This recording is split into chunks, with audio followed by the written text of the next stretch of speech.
Okay, so maybe you have an interview coming up, or maybe you're still applying to jobs, but you need to be ready for when those interview requests, they start to come in. So today I'm going to go over a checklist of some of the things that you should consider when you're preparing for your interview. And the first one is to look up the interview panel. So when someone reaches out to schedule an interview, oftentimes they will put the names of the individuals that will be interviewing you. So you'll have their first and last names a lot of times. If this happens, I would suggest going on LinkedIn and looking at these people, seeing their background. What is their background? So for instance, you could have had prior military. Someone on that panel could have been in the military. And in that case, you definitely want to bring it up or maybe emphasize it to establish common ground.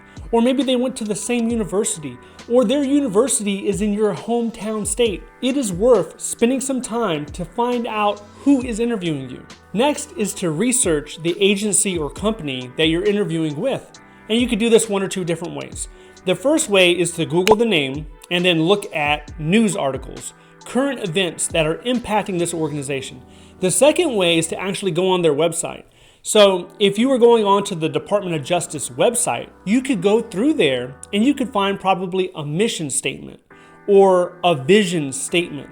That's important to the organization. So it's good to read it, maybe even memorize it. So when they ask you the question that they like asking, what do you know about our agency? You can hit them with the mission statement. That shows that you care. That shows you've done your due diligence and you're actually serious about this position. Now with the current events or the recent events, that will probably show you more of the organization's pain points.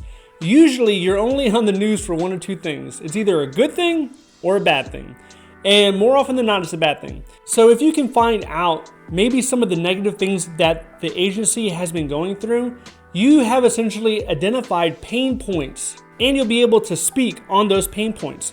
And maybe you have the background, you have the experience that could assist or help them resolve some of their pain points. So kind of take that angle and approach. For example, if there was an error when it came to analyzing their data and they reported faulty information and now they're making headlines, you can emphasize your skill as an analyst, your experience, and how you're dedicated to ensuring factual information is being reported. That could play into your strengths. Next is to read the job announcement again, and especially focus on the specialized experience section and the duty section.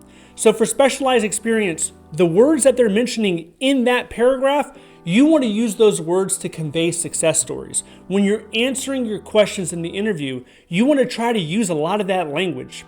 Same thing with duties. Duties is essentially telling you what they expect the individual that has the job, that gets the job, what they will be expected to do.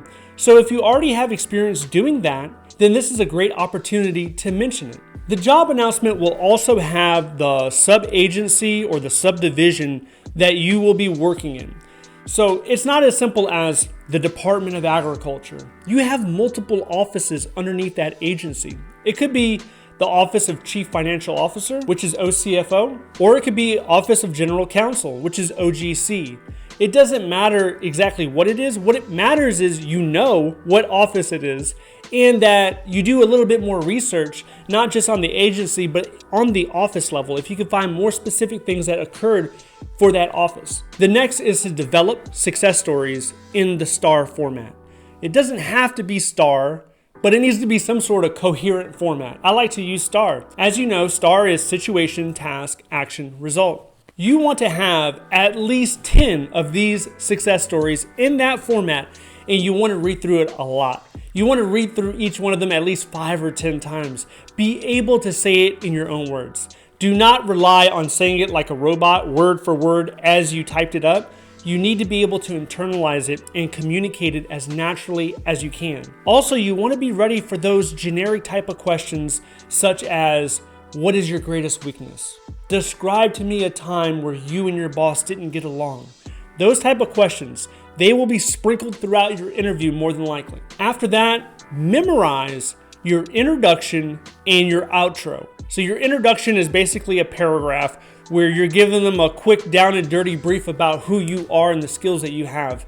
Now your outro will always include questions. These are questions that you're asking the hiring manager or the panel. These questions show that you're interested and you're passionate about getting this job. Questions like, what will this person be doing the first 6 months after being hired? Those type of questions show that you are envisioning yourself in that role and you want to know what to expect. After that, you have to rehearse. At least 5, 10, 15 times rehearse.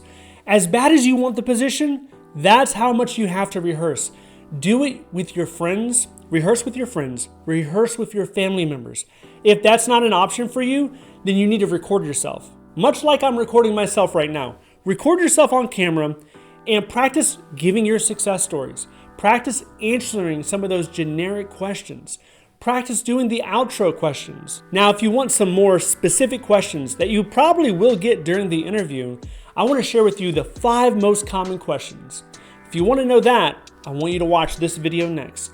If you would like to see more videos like this, please click like and subscribe. Thank you so much for watching. I'll see you in the next one.